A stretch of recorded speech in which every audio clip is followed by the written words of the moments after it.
Hi friends, hi, welcome to all of you.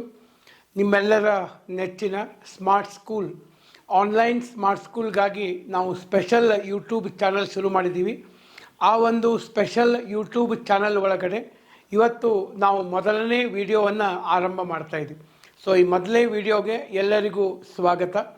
ಈಗಾಗಲೇ ನಾವು officers ಅಡ್ಡಾ ಯೂಟ್ಯೂಬ್ ಚಾನಲ್, ಟೆಲಿಗ್ರಾಮ್ ಚಾನಲ್, ಲಕ್ಷಾಂತರ ವಿದ್ಯಾರ್ಥಿಗಳು ಅದನ್ನು ಬೆಂಬಲ ಕೊಟ್ಟಿದ್ದೀರಿ, ಒಂದು ವಿಶ್ವಾಸ ಪ್ರೀತಿಯನ್ನು ಇಟ್ಟಿದ್ದೀರಿ. ಅದೇ ವಿಶ್ವಾಸ ಪ್ರೀತಿ ಬೆಂಬಲವನ್ನು ಈ ಚಾನಲ್ಗೂ ತಾವು ಕೊಡಬೇಕು. ಫಸ್ಟಿಗೆ ಯಾರು ಇನ್ನೂ ಸಬ್ಸ್ಕ್ರೈಬ್ ಆಗಿಲ್ಲ, ಸಬ್ಸ್ಕ್ರೈಬ್ ಆಗೋದಕ್ಕೆ ಸಾಧ್ಯ ಆಗಿರಬೇಕು, ಕೆಳಗಡೆ ಬೆಲ್ ಐಕಾನ್ ಕೂಡ ಇರುವಂಥದ್ದು. ಸೊ ಇವತ್ತು ಒಂದು ವಿಶೇಷವಾದಂಥ ವಿಡಿಯೋ. ನಾವು ಪರ್ಟಿಕ್ಯುಲರ್ಲಿ 8, 9, 10ನೇ ತರಗತಿಯ ವಿದ್ಯಾರ್ಥಿಗಳಿಗಾಗಿ ಕೆಲವೊಂದಷ್ಟು ವಿಡಿಯೋಗಳನ್ನು ಮಾಡ್ತಾ ಇದ್ದೀವಿ.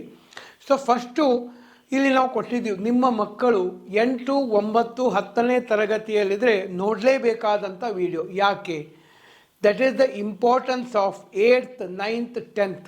ಇದನ್ನು ವಿದ್ಯಾರ್ಥಿಗಳು ನೋಡ್ತಾರೆ, ಅದರ ಜೊತೆಗೆ ಪೇರೆಂಟ್ಸ್ಗಳಿಗೂ ಅಷ್ಟೇ ಇಂಪಾರ್ಟೆಂಟ್. ಏನಿದು 8, 9, 10ನೇ ತರಗತಿ ಯಾಕಿಷ್ಟು ಇಂಪಾರ್ಟೆಂಟ್ ಇದೆ? ಯಾಕಂದರೆ ನಾವೆಲ್ಲ ಹೇಳ್ತಿದ್ದೀವಿ 12ನೇ ತರಗತಿ that is second PUC turning point ಅಂತೆ. ಗಾಡಿಯಲ್ಲಿ ಟರ್ನ್ ಆಗಬೇಕು, ಬಟ್ ಗಾಡಿ 12ನೇತಕ್ಕೆ PUCಗೆ ಟರ್ನ್ ಆಗಬೇಕಪ್ಪ ಅಂದರೆ 8ನೇತದಿಂದಲೇ ಪ್ರಿಪ್ರೇಷನ್ ಶುರು ಆಗಬೇಕು. ಇದು ಆ್ಯಕ್ಚುಲಿ ಇರೋದು. ಯಾಕಂದರೆ ಭಾಳಷ್ಟು ಕಡೆ ನಾವು ನೋಡಿದ್ದೀವಿ 10th ಭಾಳ ಸ್ಕೋರ್ ಮಾಡಿಬಿಡ್ತಾರೆ ವಿದ್ಯಾರ್ಥಿಗಳು. 80, 90, 95, 99 ಸ್ಕೋರ್ ಮಾಡ್ತಾರೆ. ಬಟ್ ಬಹುತೇಕ ಜನ ಸೆಕೆಂಡ್ PUCಯಲ್ಲಿ 90 ಮಾಡಿದವರು, 10th 90 ಮಾಡಿದವರು ಸೆಕೆಂಡ್ PUC ಒಳಗೆ 70ಕ್ಕೆ ಬಂದುಬಿಡ್ತಾವೆ. ಯಾಕೆ ಸ್ಕೋರ್ಗಳು ಇಳಿತಾ ಇದ್ದಾವೆ? PUC first year second year ಭಾಳಷ್ಟು ಜನರಿಗೆ ಒಮ್ಮೆ ಹೆವಿ ಆಗಿಬಿಡ್ತದೆ. ಇಂಜಿನಿಯರಿಂಗ್ ಸೀಟು ಸಿಗೋದಿಲ್ಲ, ಮೆಡಿಕಲ್ ಸೀಟ್ ಸಿಗೋದಿಲ್ಲ, ಬೇಕಾದ ಕಾಲೇಜ್ಗಳು ಸಿಗೋದಿಲ್ಲ. ಯಾಕೆ ಇವೆಲ್ಲ ಸಮಸ್ಯೆಗಳಾಗ್ತಾ ಇದ್ದಾವೆ? ಇನ್ನು ನೀಟು, JEE ಅಂತೂ ಅವು ಗಗನ ಕುಸುಮ ಮುಗದೇ ಹೋಯಿತು. ಯಾಕೆ ಹಿಂಗೆ ಆಗ್ತಾ ಇದ್ದಾವೆ? ಅದಕ್ಕೆ ಏನು ಪ್ರಾಬ್ಲಮ್ಮು? ಅದಕ್ಕೆ ಪ್ರಾಬ್ಲಮ್ ಏನಪ್ಪ ಅಂತಂದ್ರೆ the importance of 8th, 9th, 10th. ಭಾಳಷ್ಟು ಜನ ವಿದ್ಯಾರ್ಥಿಗಳು PUC ಫಸ್ಟ್ ಇಯರಿಗೆ ಸೀರಿಯಸ್ ಆಗ್ತಾರೆ. ಆದರೆ ಸೀರಿಯಸ್ ಆಗಬೇಕಾಗಿದ್ದು 8th ಸೀರಿಯಸ್ ಆಗಬೇಕಾದಂಥ ಅವಶ್ಯಕತೆ ಇದೆ. ಈ 8th, 9th, 10th 8, 9, 10ನೇ ತರಗತಿಗಳು ಬಹಳ ಪ್ರಮುಖ ಪಾತ್ರ ವಹಿಸ್ತವೆ. ಯಾಕೆ? ಒಂದೊಂದೇ ನಾವಿಲ್ಲಿ ಡಿಸ್ಕಷನ್ ಮಾಡ್ತಾ ಹೋಗೋಣ. 8, 9, 10ನೇ ತರಗತಿ it is a foundation for competitive exams. ನೋಡಿ, ಮುಂದೆ ಒಬ್ಬ ವಿದ್ಯಾರ್ಥಿ PUC ಆದಮೇಲೂ ಕಾಂಪಿಟೇಟಿವ್ ಎಕ್ಸಾಮ್ ಬರೀತಾನೆ, ಡಿಗ್ರಿ ಆದಮೇಲೂ ಕಾಂಪಿಟೇಟಿವ್ ಎಕ್ಸಾಮ್ ಬರೀತಾನೆ. ಈ ಕಾಂಪಿಟೇಟಿವ್ ಎಕ್ಸಾಮ್ಗಳನ್ನು ಬರೆಯೋದಕ್ಕೆ ಇದೊಂದು ಫೌಂಡೇಶನ್. ಯಾಕೆ ನಾನು ನಿಮಗೆ ಹೇಳ್ತೀನಿ, ಇಲ್ಲಿ ನೀಟ್ ಇದೆ, JEE ಇದೆ, CET ಇದೆ, ND ಇದೆ, ಬ್ಯಾಂಕಿಂಗ್ ಇದೆ. ಇಲ್ಲೆಲ್ಲ ಮ್ಯಾಥಮೆಟಿಕ್ಸ್ ಬರ್ತದೆ, ರೀಸನಿಂಗ್ ಬರ್ತದೆ, ಆ್ಯಪ್ಟಿಟ್ಯೂಡ್ ಬರ್ತದೆ. ಸೇಮ್ ಅದೇ ರೀಸನಿಂಗ್, ಅದೇ ಆ್ಯಪ್ಟಿಟ್ಯೂಡ್ ಈಗ ನಮಗೆ 8th, 9th, 10th ಇದೆ. ಇಲ್ಲಿ ಮ್ಯಾಥಮೆಟಿಕ್ಸ್ ಬೇಸಿಕ್ ಸ್ಟ್ರಾಂಗ್ ಆದರೆ ಮುಂದೆ ಸರ್ ಇಂಥ ಎಕ್ಸಾಮ್ಗಳಲ್ಲಿ ಸಕ್ಸಸ್ ಆಗುವವರ ಸಂಖ್ಯೆ ಜಾಸ್ತಿ ಇರ್ತದೆ. ನಮ್ಮ ಬೇಸಿಕ್ ಇದು ಫೌಂಡೇಶನ್. ಇದು ಮೇಲೆ first floor, second floor, third floor. ಇಲ್ಲಿ ನಮ್ಮ ಬೇಸಿಕ್ ಸರಿಯಾಗಿತ್ತು, ಇವೆಲ್ಲ ಎಕ್ಸಾಮ್ಗಳು ಕ್ಲಿಯರ್ ಆಗ್ತವೆ. ಯಾಕಂದ್ರೆ ಇತ್ತೀಚೆಗೆ ನಾವು ನೋಡ್ತಾ ಇದ್ದೀವಿ 8th, 9th, 10th ಯಾರೂ ಅಷ್ಟು ಕಾನ್ಸಂಟ್ರೇಷನ್ ಮಾಡ್ತಾ ಇಲ್ಲ. ಇನ್ನು ನೀಟ್ ಭಾಳ ದೂರ ಇದೆ, ಇನ್ನು JEE ಭಾಳ ದೂರ ಇದೆ, UPSC ಇನ್ನೂ ದೂರ ಇದೆ ಅಂಥೇಳಿ ನಾವು ಫಸ್ಟ್ ಇಯರ್ ಬಂದಾಗಲೇ ನಾವು ಅದರ ಬಗ್ಗೆ ತಲೆ ಕೆಡಿಸ್ಕೋತೀವಿ. ಬಟ್ ಫಸ್ಟ್ ಇಯರ್ ಬಂದಾಗ ಅದು ಟೈಮ್ ಮೀರಿ ಹೋಗಿರ್ತದೆ, ಅವಾಗ ಏನೂ ಮಾಡೋಕ್ಕಾಗೋದಿಲ್ಲ. ಇದಕ್ಕೆ ಬ್ಯಾಕ್ಗ್ರೌಂಡಿಂದಲೇ ಬರಬೇಕು. ಇನ್ನು UPSC ನಮ್ಮ ಸ್ಪರ್ಧಾತ್ಮಕ ಪರೀಕ್ಷೆಗಳು IAS ಆಗಬೇಕು, KS ಆಗಬೇಕು ಅಂತಂದರೆ ಈಗೂ ಕೂಡ IAS ಓದುವಂಥ ವಿದ್ಯಾರ್ಥಿಗಳು IAS ಶುರು ಮಾಡೋದಕ್ಕಿಂತ ಮೊದಲು ಬೇಸಿಕ್ NCERTನೇ ಓದೋದು. ಬೇಸಿಕ್ ಸ್ಟ್ರಾಂಗ್ ಇರಬೇಕು. ಈ ಬೇಸಿಕ್ ಇಲ್ಲಿ ನಿಮ್ಮದು ಸ್ಟ್ರಾಂಗ್ ಇತ್ತು ಅಂತಂದರೆ ಕಾಂಪಿಟೇಟಿವ್ ಎಕ್ಸಾಮ್ಗಳಿಗೆ ಇದೊಂದು ಫೌಂಡೇಶನ್. ಬಟ್ ಭಾಳಷ್ಟು ಜನ ನಾವು ಇದನ್ನು ನೆಗ್ಲೆಕ್ಟ್ ಮಾಡ್ತೀವಿ. ಅದು UPSC ಇರ್ಬೋದು ಅಥವಾ ನೀಟು, ಈ ರೀತಿಯಾದಂಥ ಎಕ್ಸಾಮ್ ಇರ್ಬೋದು. ಸೊ ಇದನ್ನು ನಾವು ಯಾವಾಗಲೂ ನೆಗ್ಲೆಕ್ಟ್ ಮಾಡ್ತಕ್ಕದ್ದಲ್ಲ. It plays very crucial role. Okay, next brain development peak. ಒಬ್ಬ ವಿದ್ಯಾರ್ಥಿಯ ಬ್ರೈನ್, ನಮ್ಮ ಈ ಮೆದುಳಿನ ಡೆವಲಪ್ಮೆಂಟ್ ಪ್ರಗತಿ ಭಾಳ ವೇಗವಾಗಿರ್ತೈತಿ. ಯಾವಾಗ 12ರಿಂದ 16ನೇ ವಯಸ್ಸು ಅಂದರೆ 8th to 10th ಆ ವಯಸ್ಸಿನೊಳಗಡೆ ಬ್ರೈನ್ ಡೆವಲಪ್ಮೆಂಟ್ ಪೀಕಲ್ಲಿರ್ತೈತೆ. ಸೊ ಅವಾಗ ರೀಸನಿಂಗ್ ಎಬಿಲಿಟಿ ಇರ್ಬೋದು, ಆಮೇಲೆ logical reasoning, memory, decision making power ಇವೆಲ್ಲ ಬರ್ತಿರ್ತಾವೆ. ಲರ್ನಿಂಗ್ ಹ್ಯಾಬಿಟ್ಸು, ಆಮೇಲೆ ನಮ್ಮ ಮೈಂಡ್ಸೆಟ್ ಬಿಲ್ಡ್ ಆಗ್ತಿರ್ತದೆ. ಇದರ ಜೊತೆಗೆ ಸರ್ ಈ ಒಂದು ಫೇಸ್ ಒಳಗಡೆ ಬಹಳ ನಮ್ಮ brain development is taking place. ಅದಕ್ಕೆ right guidance important. Right guidance in these years, strong personality and sharp mind. ಒಂದು ಶಾರ್ಪ್ ಮೈಂಡ್ ಆಗೋಕ್ಕೆ ಮತ್ತು ಪರ್ಸ್ನಾಲಿಟಿ ಡೆವಲಪ್ಮೆಂಟ್ ಆಗುವಂಥ ಬೆಸ್ಟ್ ಟೈಮ್ ಇದು. ಓಕೆ, ಇದು ಭಾಳ ಬೆಸ್ಟ್ ಟೈಮ್. ಒಬ್ಬ ವಿದ್ಯಾರ್ಥಿ ಅಥವಾ ವಿದ್ಯಾರ್ಥಿನಿಯ ವ್ಯಕ್ತಿತ್ವ ರೂಪ ಹಾಕಿರ್ತದೆ 8th 9th 10th. ಅದಕ್ಕೆ ನಾವು ಅದನ್ನು ಹಿರಿಯ ಪ್ರಾಥಮಿಕ ಅನ್ನೋಕ್ಕಿಂತ ನಾವು ಹೈಸ್ಕೂಲ್ ಅಂತ ಕರಿತೀವಿ. ಹೈಸ್ಕೂಲ್ ಅಂತ ಯಾಕೆ ಕರಿತೀವಿ ಅಂತಂದರೆ ಒಂದು ವ್ಯಕ್ತಿತ್ವ ವಿಕಸನ ಆಗುವಂತಹ ಒಂದು ಟೈಮ್. ಸೊ ಹೀಗಾಗಿ ಅದು ಭಾಳ ಇಂಪಾರ್ಟೆಂಟು. ಅದರ ಜೊತೆಗೆ stream selection happens after 10th. Sir 10th ಮುಗಿದ ಮೇಲೆ ನಮಗೊಂದು ಕ್ವಶನ್ ಬರ್ತದೆ, SSLC ನಂತರ ಮುಂದೇನು? ನಾ ಆರ್ಟ್ಸಿಗೆ ಹೋಗಬೇಕು, ಕಾಮರ್ಸಿಗೆ ಹೋಗಬೇಕು, ಸೈನ್ಸಿಗೆ ಹೋಗಬೇಕು, ಓಕೆ, ಅಥವಾ ನಾನು ITI ಮಾಡಬೇಕು, ಏನು ಮಾಡಬೇಕು ಅಂತೆ. ಏನು ಮಾಡಬೇಕಂತ ಭಾಳಷ್ಟು ಜನ ಅವ್ರನ್ನ ಕೇಳೋದು ಇವ್ರನ್ನ ಕೇಳೋದು ಮಾಡ್ತಾರೆ. ಯಾಕಂದ್ರೆ 8th 9th 10th basic strong ಇದ್ದರೆ ಇದು ನಮಗೆ ಗೊತ್ತಾಗ್ತದೆ. 8, 9, 10ನೇ ತರಗತಿಯೊಳಗೆ ಓದಬೇಕಾದಾಗ ಸೈನ್ಸ್ ಇರ್ತೈತಿ, ಕಾಮರ್ಸ್, ಆರ್ಟ್ಸ್ 3 ಸಬ್ಜೆಕ್ಟ್ಗಳು ಬಂದಿರ್ತವೆ. ನಮ್ಮ ಬೇಸ್ ಕರೆಕ್ಟಾಗಿತ್ತು, ನಮ್ಮ ಅಭಿರುಚಿಗೆ ತಕ್ಕಂಗೆ ನಾವು ಆಯ್ಕೆ ಮಾಡ್ಕೋಬೋದು. ಯಾಕಂದ್ರೆ ಭಾಳ ಜನ ಆಯ್ಕೆಗಳನ್ನು ತಪ್ತಾರೆ. ಸರ್ ನಾನು ಕಾಮರ್ಸ್ ಓದ್ಬೇಕು ಮಾಡಿದ್ದೆ, ಸೈನ್ಸ್ ಹಾಕಿಬಿಟ್ರು, ನಂಗೆ ಸೈನ್ಸಿಗೆ ಅರ್ಥನೇ ಆಗ್ತಾಯಿಲ್ಲ. ಓಕೆ, ಕಾಮರ್ಸಲ್ಲಿ ಆರ್ಟ್ಸಲ್ಲಿ ಹೋದ್ರೆ ರ್ಯಾಂಕ್ ಬರುವಂಥ ಸ್ಟೂಡೆಂಟ್ ಆರ್ಟ್ಸ್ನಾಗ ಫೇಲ್ ಆಗೋಕ್ಕೆ ಶುರು ಹಾಕೋನು. ಒಮ್ಮೆ ಫೇಲ್ ಆದ ಅಂತಂದ್ರೆ ಅವ್ನು ಜೀವನದಾಗ ನಾವು ಉಪಯೋಗ ಇಲ್ಲ ಅಂತ ತಿಳ್ಕೊಂಡ್ಬಿಡ್ತಾನೆ. ಜೀವನದಾಗ ಉಪಯೋಗ ಇಲ್ಲ ಅಂತಲ್ಲ, ಆ ಸೈನ್ಸ್ಗೆ ಅವ್ನಿಗೆ ಆಗಿ ಬರೋದಿಲ್ಲ, ಅವ್ನಿಗೆ ಆರ್ಟ್ಸ್ ಬೇಕಾಗಿರ್ತದೆ. ನಮಗೆ ಯಾವ ಸಬ್ಜೆಕ್ಟಲ್ಲಿ ಪರಿಣಿತಿ ಇದೆ, ಎದರಲ್ಲಿ ನಮಗೆ ಇಂಟ್ರೆಸ್ಟ್ ಇದೆ, ನಮ್ಮ ಅಭಿರುಚಿ ಎದರಲ್ಲಿದೆ ಅನ್ನೋದು ತಿಳ್ಕೊಳ್ಳೋದು 8th 9th 10th ಒಳಗಡೆ. ಓಕೆ, ಈಗ 8th 9th 10th ಒಳಗಡೆ ನಾವು ಎಲ್ಲ ಅಲ್ಜಿಬ್ರಾ ಓದಿರ್ತೀವಿ, ಟ್ರಿಗ್ನೋಮೆಟ್ರಿ ಓದಿರ್ತೀವಿ. ಅದೇ ನಾಳೆ PUCಯಲ್ಲಿ ಬರ್ತದೆ. ಅಂದರೆ ಸೈನ್ಸ್ ನಂಗೆ ಬೇಕೋ ಬೇಡೋ ನಿರ್ಧಾರ ಮಾಡ್ಬೋದು.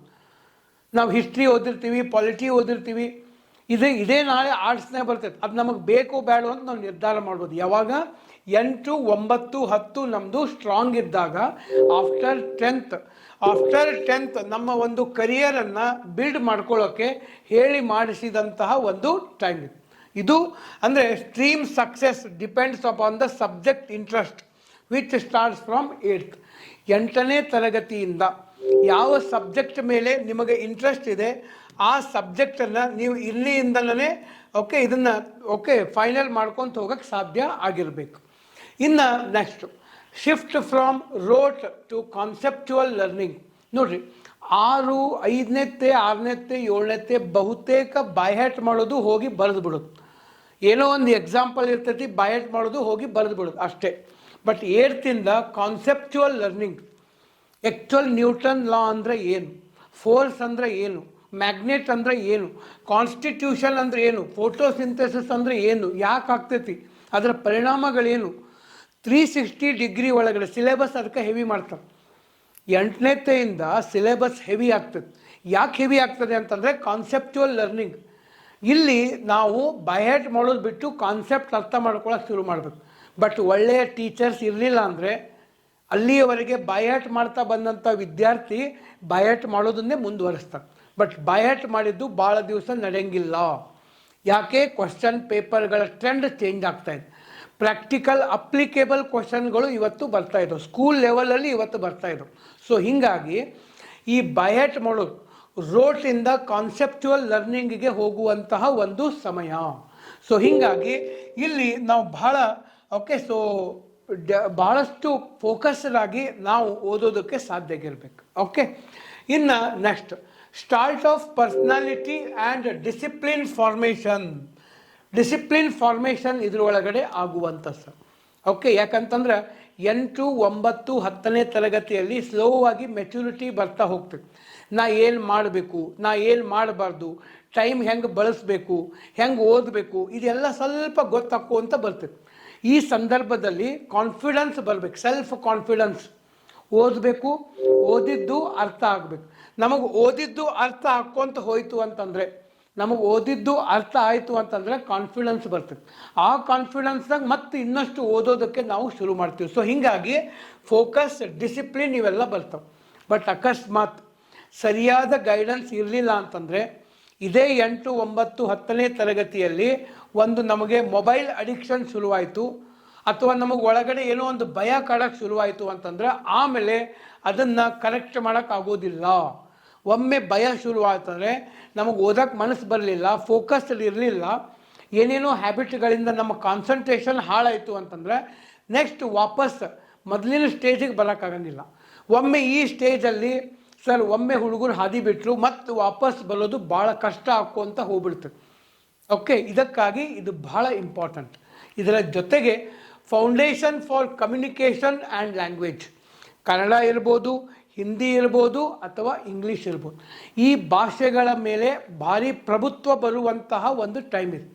ಈ ಭಾಷೆಗಳ ಮೇಲೆ ಪ್ರಭುತ್ವ ಬರುವಂಥ ಟೈಮ್. ಸೊ ಇಲ್ಲಿ ನಮಗೆ ಭಾಷೆಗಳು ಸರಿಯಾಗಿ ಗೊತ್ತಿರಬೇಕು, ಸರಿಯಾಗಿ ನಾವು ಅವುಗಳನ್ನು ಬಳಸೋಕ್ಕೆ ಸಾಧ್ಯ ಆಗಿರ್ಬೇಕು. ಇಲ್ಲಿ ಮುಖ್ಯವಾಗಿ ನೋಡಿದ್ರೆ ನೆಕ್ಸ್ಟ್ ನಾಳೆ ಎಕ್ಸಾಮ್ಸ್. ಇವತ್ತು ಭಾಳ ಜನ IAS ಬರಿಬೇಕಾದಾಗ ಭಾಳ ಜನ ನಂಗೆ ಇಂಗ್ಲೀಷ್ ಬರೋಂಗಿಲ್ಲ ಅಂತಾರೆ. ಯಾಕೆ? ಸ್ಕೂಲ್ದಾಗ ಇಂಗ್ಲೀಷ್ ಸರಿಯಾಗಿಲ್ಲ. 8, 9, 10ನೇ ತರಗತಿ ಒಳಗಡೆ ಈಗಂತೂ ಕೆಲವು ಸ್ಕೂಲ್ ಒಳಗಡೆ ಕನ್ನಡ ಇಂಗ್ಲೀಷ್ ಸಹಿತ ಕನ್ನಡದಾಗ ಹೇಳ್ಕೊಡ್ತಾರೆ ಅಂಥವ್ರು ಬಂದಾಗ. ಸೊ ಹೀಗಾಗಿ ನಮ್ಮ ಬೇಸಿಕ್ ಇಂಗ್ಲೀಷ್ ಸರಿ ಇರೋಂಗಿಲ್ಲ. ಇವತ್ತು ನಮ್ಮಲ್ಲಿ ಕೆಲವು ಜನ ವಿದ್ಯಾರ್ಥಿಗಳು ಕನ್ನಡ ಮೀಡಿಯಮ್ದಿಂದ ಬಂದವರು KS, FDA, SDA ಎಕ್ಸಾಮ್ ಬರಿಬೇಕಾದಾಗ ಕನ್ನಡ ಸಹಿತ ಕೋಚಿಂಗ್ ತೊಗೊಳಕತ್ತಾರೆ. ಅಂದ್ರೆ ಸ್ಕೂಲ್ನಾಗ ಇಂಗ್ಲೀಷ್ ಅಲ್ಲ ಕನ್ನಡನೂ ಕಲ್ತಿಲ್ಲ. ಅಂದರೆ ನಮ್ಮ ಬೇಸಿಕ್ ಎಜುಕೇಷನ್ ಸರಿಯಾಗಿಲ್ಲ. ಸೊ ಬೇಸಿಕ್ ಸರಿ ಇತ್ತಂದ್ರೆ ನಾಳೆ ಬೇಕಾದ ಎಕ್ಸಾಮ್ ನಾವು ಬರಿಬೋದು, ಬೇಕಾದ ಇಂಟರ್ವ್ಯೂ ಫೇಸ್ ಮಾಡ್ಬೋದು. IAS ಅಂದ ತಕ್ಷಣ ಭಾಳ ಮಂದಿ ಕೇಳ್ತಾರೆ, ಸರ್ ಇಂಟರ್ವ್ಯೂ ಕನ್ನಡದಾಗ ಇರ್ತೈತೇನ್ರಿ ಅಂದರೆ ಅಷ್ಟು ಭಯ. ಯಾಕೆ? ಫೌಂಡೇಶನ್ ಸರಿ ಇಲ್ಲ. ಸೊ ನೆಕ್ಸ್ಟು ಹೈಯರ್ ಎಜುಕೇಷನ್, ಉನ್ನತ ಶಿಕ್ಷಣಕ್ಕೆ ಹೋಗಬೇಕಾದಾಗ language plays very crucial role. So ಹೀಗಾಗಿ 8, 9, 10 ಈ 3 ವರ್ಷ ಒಳ್ಳೆಯ ಲ್ಯಾಂಗ್ವೇಜ್ ಕಮ್ಯುನಿಕೇಷನ್ ಸ್ಕಿಲ್ಗಳನ್ನು ಬೆಳೆಸಬೇಕು. ಅದು ನಮಗೆ ಫೌಂಡೇಶನ್ ಸಿಗಲಿಲ್ಲಪ್ಪ ಅಂತಂದ್ರೆ ಮುಂದಿನ ದಿನಗಳಲ್ಲಿ ಸರ್ ನಮಗೆ ಅದು ಏನಾಗಂಗಿಲ್ಲ ಅಂತಂದರೆ ಒಳ್ಳೆಯ ರಿಸಲ್ಟನ್ನು ಕೊಡೋದಿಲ್ಲ. Next emotional and mental growth stage. Mentally ಒಬ್ಬ ವಿದ್ಯಾರ್ಥಿ ಸ್ಟ್ರಾಂಗ್ ಆಗಿ ಬೆಳೀತಾ ಹೋಗ್ತಾರೆ. ಆ ಸಂದರ್ಭದಲ್ಲಿ ಅವನಿಗೆ ಒಂದು ಕ್ವಶನ್ಗಳು ಬರ್ತವೆ. ಓಕೆ, ಏನು ಕ್ವಶನ್ಗಳು ಬರ್ತಾವ? ನಾನು ಯಾರು? ನಾ ಎದುರೊಳಗಡೆ ಶಾಣೆ ಇದ್ದೀನಿ. ಓಕೆ, ನಾನು ಏನು ಸ್ಟಡಿ ಮಾಡಬೇಕು? ಯಾಕೆ ಸ್ಟಡಿ ಮಾಡಬೇಕು? ನಾ ಏನು ಸಾಧನೆ ಮಾಡಬೇಕು ಮುಂದೆ? ನನ್ನ ಗುರಿ ಏನು? ಭಾಳ ಮಂದಿಗೆ ನಾ ಮುಂದೆ ಹೋಗಿ ಏನು ಆಗಬೇಕು ಅನ್ನುವಂಥ ಕನಸು ಹುಟ್ಟುವಂಥ ಸಮಯ ಇದು. ಅಂದರೆ ಇಂಥ ಸಮಯದಲ್ಲಿ ಒಳ್ಳೆಯ ಶಿಕ್ಷಕರು, ಒಳ್ಳೆಯ ಗುಡ್ ಕ್ವಾಲಿಟಿ ಎಜುಕೇಷನ್ ಅವಶ್ಯಕತೆ ಬಹಳ ಇರುವಂಥದ್ದು. Teachers and mentors plays big role. ಅವಾಗ ಶಿಕ್ಷಕರು ಏನು ಹೇಳ್ತಾರೆ, ತಂದೆ ತಾಯಿಗಳು ಏನು ಹೇಳ್ತಾರೆ, ಅವರನ್ನೇ ಅವರು ರೋಲ್ ಮಾಡೆಲ್ ಆಗಿ ತೊಗೊಂಡು ಮನಸ್ಸಿನಾಗ ಅದು ಉಳಿತದೆ. ಮುಂದೆ ಅದೇ ಕನಸು ಹೆಮ್ಮರವಾಗಿ ಬೆಳೆದು ನನಸಾಗ್ತದೆ. ಅಂದರೆ ಈ ಒಂದು ಸಂದರ್ಭದಲ್ಲಿ 8th, 9th, 10th ಒಳಗಡೆ ಅವರಲ್ಲಿ ಕನಸು ಬಿತ್ತುವಂಥ ವಾತಾವರಣ ಬರಬೇಕು. ಅದಕ್ಕೆ ನಾನು ಬರೆದಿದ್ದೀನಿ, if you guide them right now they will never lose their way. ಈಗ ನಾವು ಅವ್ರಿಗೆ ಗೈಡ್ ಮಾಡಬೇಕು, ಹೆಂಗೆ ಹಾರಬೇಕು, ಯಾವ ದಿಕ್ಕಿಗೆ ಹಾರಬೇಕು ಅನ್ನೋದನ್ನು ಹೇಳಿಕೊಟ್ರೆ ಅವ್ರು ಹಾರ್ತಾರೆ. ಈಗ ನಾವು ಸರಿಯಾಗಿ ಗೈಡ್ ಮಾಡಲಿಲ್ಲ ಅಂತಂದರೆ ಅವರು ತಮ್ಮ ದಾರಿ ಹುಡುಕೋದ್ರಲ್ಲಿ ಸೋತೋಗ್ತಾರೆ. ಇದರ ಜೊತೆಗೆ parents and teachers role becomes very crucial. ತಂದೆ ತಾಯಿಗಳ ರೋಲ್ ಭಾಳ ಇಂಪಾರ್ಟೆಂಟ್ ಇರ್ತದೆ. ಓಕೆ, ಅದ್ರ ಬಗ್ಗೆ ನಾವು ಒಂದು ಸಪ್ರೇಟ್ ವಿಡಿಯೋ ಮಾಡ್ತೇವೆ. ತಂದೆ ತಾಯಿಗಳ ರೋಲ್ ಏನಿದೆ 8th, 9th, 10th ಒಳಗಡೆ, ಮತ್ತು ಪೋಷಕರು ಮತ್ತು ನಮ್ಮ ಈ ಶಿಕ್ಷಕರ ರೋಲು ಅಷ್ಟೇ ಇದೆ, ಪೇರೆಂಟ್ಸ್ ರೋಲು ಅಷ್ಟೇ ಇದೆ 8th, 9th, 10th ಒಳಗಡೆ. ಸೊ ಇಲ್ಲಿ ಟೀಚರ್ಸ್ ಮತ್ತು ಪೇರೆಂಟ್ ಕೆಲವು ತಪ್ಪುಗಳನ್ನು ವಿದ್ಯಾರ್ಥಿಗಳು ಮಾಡ್ತಾರೆ, ಅದನ್ನು ತಿದ್ದಿ ಅವರಿಗೆ ದಾರಿ ತೋರಿಸುವಂತಹ ಒಂದು ತಾಯಿ ಹೃದಯದ ಶಿಕ್ಷಕರ ಒಂದು ಅವಶ್ಯಕತೆ ಇದೆ ಈ ಒಂದು ಸಂದರ್ಭದಲ್ಲಿ. ಯಾಕಪ್ಪ ಅಂತಂದ್ರೆ children start forming opinions and you guide them or lose them. ಅವ್ರಿಗೊಂದೊಂದು ಒಪಿನಿಯನ್ ಬರೋಕ್ಕೆ ಶುರು ಮಾಡ್ತವೆ. ನಾ ಇದನ್ನು ಮಾಡಬೇಕು, ನಾ ಇದನ್ನು ಮಾಡಬಾರ್ದು, ನಾ ಈ ದಾರಿಯಲ್ಲಿ ಹೋಗಬೇಕು, ಈ ಥರ ನಾ ಬಿಹೇವ್ ಮಾಡಬೇಕು, ಈ ಒಪಿನಿಯನ್ಗಳು ಬರೋಕ್ಕೆ ಶುರು ಮಾಡ್ತವೆ. ಆವಾಗ ಒಳ್ಳೆಯ ಗೈಡೆನ್ಸ್ ಬೇಕು. ಪೇರೆಂಟ್ಸ್ ಮತ್ತು teachers place very very crucial roll ಇಲ್ಲಿ. ಅಂದರೆ ಒಂದು ಎಜುಕೇಷ್ನಲ್ ಎನ್ವೈರ್ಮೆಂಟನ್ನು ಇಲ್ಲಿ ಸೃಷ್ಟಿ ಮಾಡೋದಕ್ಕೆ ಸಾಧ್ಯ ಆಗಿರಬೇಕು. ಓಕೆ, ಅಂದರೆ ಈ 8th, 9th ಮತ್ತು 10th ಒಬ್ಬ ವಿದ್ಯಾರ್ಥಿನಿಯ ಜೀವನದಲ್ಲಿ ಎಷ್ಟು ಪ್ರಮುಖ ಪಾತ್ರ ಇದೆ. ಮುಂದೆ ಬರುವಂಥ ನಮ್ಮ ಲೈಫಿನ ಉನ್ನತ ಶಿಕ್ಷಣ ಮತ್ತು ಬೇರೆ ಬೇರೆ ಎಕ್ಸಾಮ್ಗಳ ಮೇಲೆ ಯಾವ ರೀತಿ ಪಾತ್ರವನ್ನು ಅದು ವಹಿಸ್ತದೆ ಅನ್ನೋದನ್ನು ನಾವು ಈ ವಿಡಿಯೋದಲ್ಲಿ ನೋಡಿದ್ದೀವಿ. ಈ ವಿಡಿಯೋದ ಬಗ್ಗೆ ನಿಮಗೆ ನಿಮ್ಮ ಅನಿಸಿಕೆ ಅಭಿಪ್ರಾಯಗಳನ್ನು ನಂಗೆ ಕಮೆಂಟ್ ಬಾಕ್ಸಲ್ಲಿ ಹಾಕಿರಿ. ಮತ್ತು ನೆಕ್ಸ್ಟು ಈ 8th 9th 10th ಪೋಷಕರ ಪಾತ್ರ ಏನು, ಟೀಚರ್ಸ್ ಪಾತ್ರ ಏನು, ಅದು ವಿಡಿಯೋ ಕೂಡ ನಾನು ಮಾಡ್ತೀನಿ. ಅದರ ಜೊತೆಗೆ ಸ್ಲೋ ಆಗಿ ನಾವು ಸಿಲೆಬಸ್ಸಲ್ಲಿ ಬರ್ತಕ್ಕಂತಹ ವಿಜ್ಞಾನದ ವಿಷಯಗಳಿರ್ಬೋದು, ಇಂಗ್ಲೀಷ್ ವಿಷಯಗಳಿರ್ಬೋದು, ಮ್ಯಾಥಮೆಟಿಕ್ಸ್ ಇರ್ಬೋದು, ಅವನ್ನ ಹಂತ ಹಂತವಾಗಿ ನಾವು ಮಾಡ್ತಾ ಹೋಗ್ತೀವಿ. ಅದರ ಬಗ್ಗೆಯೂ ತಮ್ಮ ಅನಿಸಿಕೆ ಅಭಿಪ್ರಾಯ ಕೆಳಗಡೆ ಕಮೆಂಟ್ ಬಾಕ್ಸಲ್ಲಿ ಶೇರ್ ಮಾಡಿರಿ. ಮತ್ತು ಯಾರಿಗೆ ಇದು ಅವಶ್ಯಕತೆ ಇರುವಂಥ ಪ್ರತಿಯೊಬ್ಬ ವಿದ್ಯಾರ್ಥಿಗಳಿಗೂ ಇದನ್ನು ನೀವು ತಲುಪಿಸೋದು ನಿಮ್ಮ ಜವಾಬ್ದಾರಿ. ಓಕೆ, ಮತ್ತು ಇನ್ನೂ ಸಾಕಷ್ಟು ಇಂಥ ವಿಡಿಯೋಗಳು ಬರ್ತವೆ. ಅದಕ್ಕಾಗಿ ಈ ಒಂದು ಚಾನಲ್ಗೆ ಯಾರು ಸಬ್ಸ್ಕ್ರೈಬ್ ಆಗಿಲ್ಲ, ಇಮಿಡಿಯೇಟ್ ಸಬ್ಸ್ಕ್ರೈಬ್ ಆಗಿರಿ.